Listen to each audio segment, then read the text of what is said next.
Back up on the board.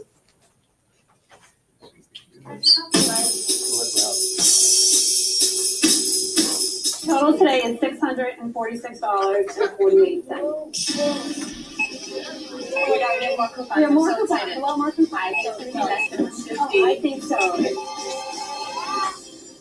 Your total after all your coupons today is $79.49. So these are the top, they're like a top 5 that they went through about all these people who gathered these coupons, figured it out in their heads, or figured out on paper how much they were spending and how much the coupons were gonna reduce the whole amount they were spending. Does that make sense? So a coupon, when you cut them out or you download them online, it's gonna have a number on it, and then you have how much they're paying, and you put that number under how much you're paying, you subtract, and you're gonna have a smaller number. So they kept doing that further down. Sometimes it'll be 2 for 1, which means what's 2 for 1? What does that mean? Buy one, get one free. It's like Kind of like buy one, get one free. Everybody see that? Everybody see that before? yeah. Okay. What is the total? $966.25. That's awesome. Do you have any coupons, ma'am? Yes, I do.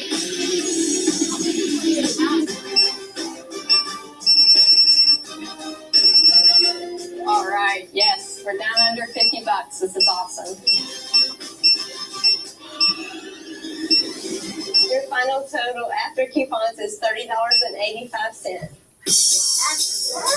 That is cheap. Total today is $1,176.67. Do you have any coupons? Yes. That's I have it. We're just giving them $509.17 left to go, and I am done. I just want everything done right. We just trying to get it done. Trying to get out of here. Your grand total after your coupons is $35.38. Oh Lord. Grand total is $1,364.90. Wow. You know, I've only had a $1,300 total one time before, and I was just as nervous then as I am now. Do you have your store card? I do. Hurry up and go down. Way down.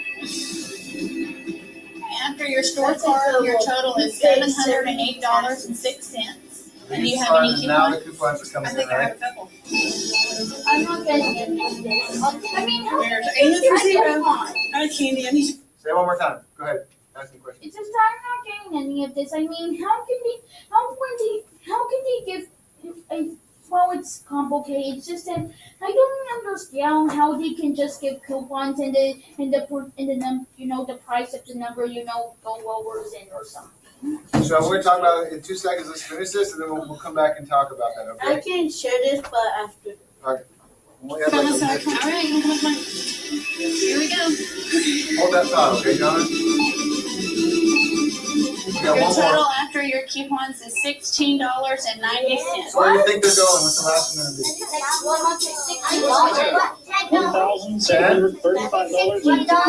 Yikes! Needs to be. So now we're gonna start bringing our coupons, and hopefully we get where we need to be. What is that? Zero. I know you have coupons, so give them to me. You ready for these, Dan? I'm ready. We're at $439.79. Got a few more stacks of coupons, as you can see, to go through, and we're just reaching for that zero mark.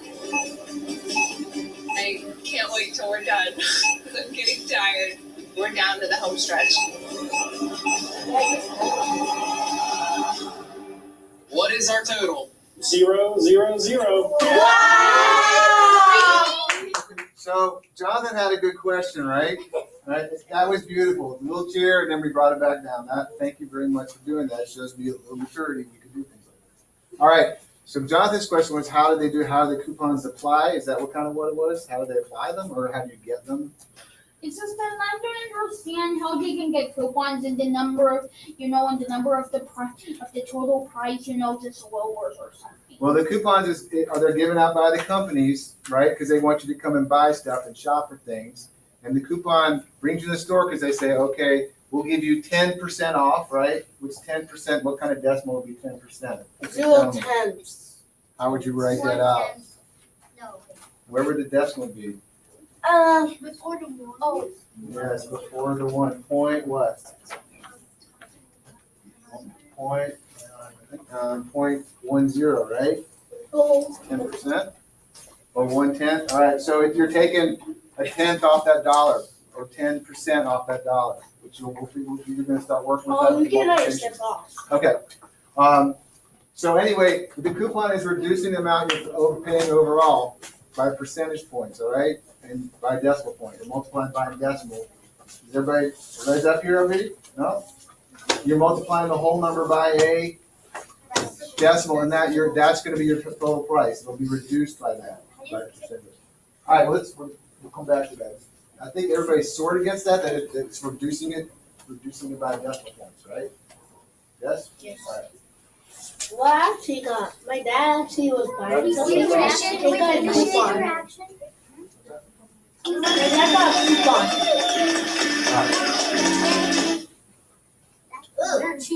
Oops, all right. Oh, he's using honey. Honey boy. All right, so now we know a big way we use decimals in everyday life, right? Yes. Okay, so, I'm okay to show them this one right here?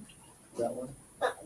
Okay, all right, so let's review real quick, all right? There's a way to look at it, like we looked at our anchor chart, and we rounded first. So we had 3.4, if I have 3.4, let's see a review real quick. 3.4, am I gonna round, let's see. Allison, am I rounding that number up or down if it's 3.4? Why down? If it was 3.5 or above, what would it? Yes, less than 5. You remember this, right? When we were rounding numbers? You remember that? Oh, looking glazy-eyed and like tired in here. Okay. And if it was 4.6, David, 4.6, I'm rounding up or down? What? If I have 4.6, am I rounding up or down? Yes, why? What number do I know at that point to start going up instead of down? Which way you help them out? If it's less than 5, you go down. If it's more than 5, it goes up. Right, I think you had the right idea, just didn't come up with that, you were going that right way, okay? All right, so we could do is multiply normally without the decimal point. If we did this, well, we can round, which is what we did here, we came up with 15. And then we knew that was gonna be, in our answer, 1564. And we know that this is the whole number, and the product meaning what? The answer. The answer, okay. Now, what I want to do, let's see, I want to cover up the answer. All right, so then we put the decimal point in the answer, and we know if it is, let's say we start right here, 0.03 times 1.1. If I have 0.03 and 1.1, how many total spaces do I have after my decimal place? For my decimal place? 2? No. Let's look at that again. 0.03 and 0.1. How many spaces do I know I'm going to have on the other side of my decimal? Brenda, you know? I think 2. Look at my numbers, 0.03 and 0.1. So I automatically know how many spaces am I going to have on the other side, on the 10th side of my decimal. You know? I think I You know what I'm asking? If I'm multiplying these, right? 2,000. How many spaces, really? 1. No. 2. How many do we have here? 2. How many do we have here? Oh, So there's 3, right? Now, you start with 0.03, we multiply times 1.1. Everybody look up. Almost done. We can take these out and round this to 33 if it's 3 times 11. So I know now that if I put the, yes, Mom, what about? So then we said when we were checking, how many decimal places do we need to be? What is this number right here? Somebody raise your hand and tell me what this number is. Katie, what's this number? What do I call that? What place is this? The first one, the zero. So let's think about place value. We know that right behind the decimals, and this is a little bit of a different number because we really haven't done a whole lot of work in that place, but that's okay. We know that directly behind our decimal is the what place? No, you're correct, but slow down. Come back and answer my question. Directly behind the decimal is the tenths. Behind that is the Hundreds. and then behind that is the Thousands. thousands. So how would we read that number? Now, first of all, just what's this number? 33 what? Thousands. Thousands. Do we understand? Yes. Okay. So the way that we've discussed it so far is that we estimate to identify where our decimal should be placed. That's what our anchor chart says, right? The problem is this number is so tiny, it's hard for us to estimate. But let's look at it, okay? We estimated by paying attention to the whole number. So we had a 0 times a 1. So if we think about that, y'all, 0 times 1 is going to give you how much?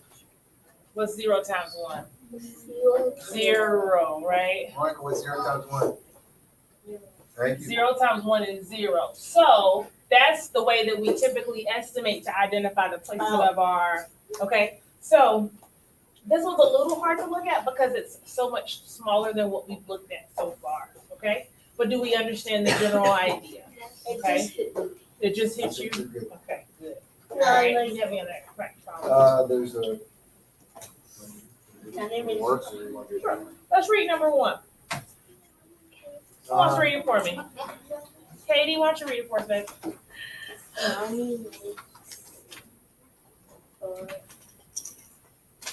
Oh, so how does it, what is that? What is that symbol that we see up there? Decimal.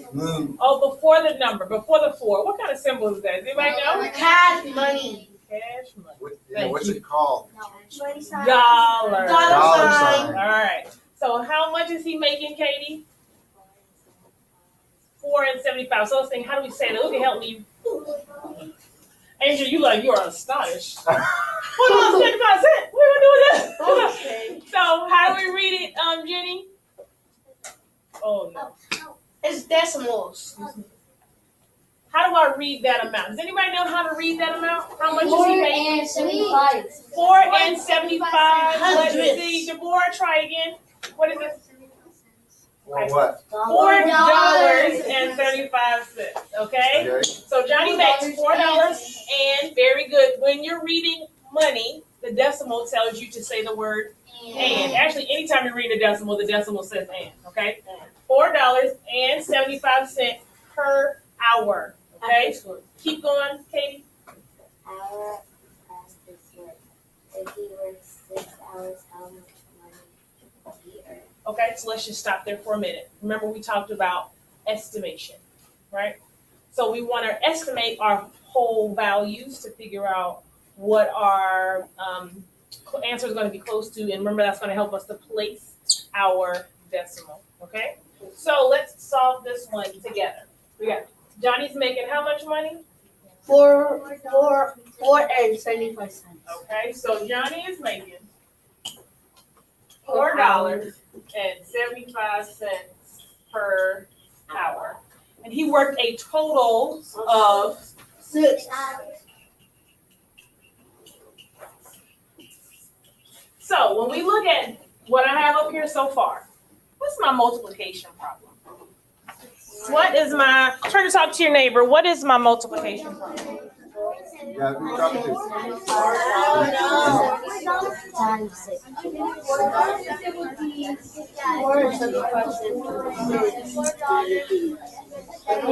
It's $4.75. Because that's not how you read a decimal. A decimal tells you to say and. So it's $4.75. This is how you read a decimal. Whoever came up with it decided that's how we wanted to read it.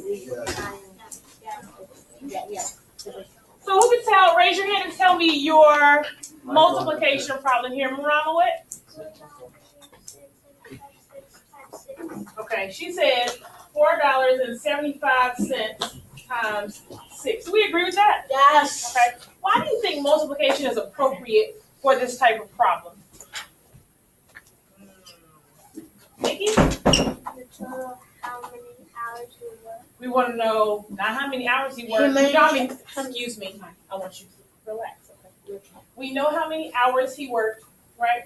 We wanna know how much money he made, okay? So we need to know is this the appropriate operation? So adding, if I add those two numbers together, is that gonna tell me how much money he made? No. No, it's not. It's not, because remember, he made $4.75 per hour, for each hour, okay? So I'm not gonna divide, I'm not gonna break these amounts up. I'm gonna multiply to figure out how much he made total. So when I look at these numbers, I have $4.75 times 6.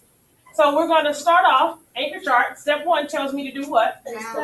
Round, okay? So let's look at my number, 475. If I round that amount, what's it gonna be closest to? $5. $5, I agree. So, what's 5 times 6? 30. So, he's going to be making about $30. Do we agree? Yes. Okay, now let's go back. Now we have to actually solve the problem. So, what are my numbers I'm multiplying again? 4.75 cents. Times 6. Now, I want you to pay attention to how I set this problem up. Okay? Whenever I multiply, add, subtract, anything, I always like to put my larger amount on top. Now, when I say about my larger amount, 6 is, I shouldn't say larger amount. 6 is the bigger number here. My longer number, okay? I like to put that one on top when I'm multiplying, because we got to think about how we have to multiply. You want to make sure you put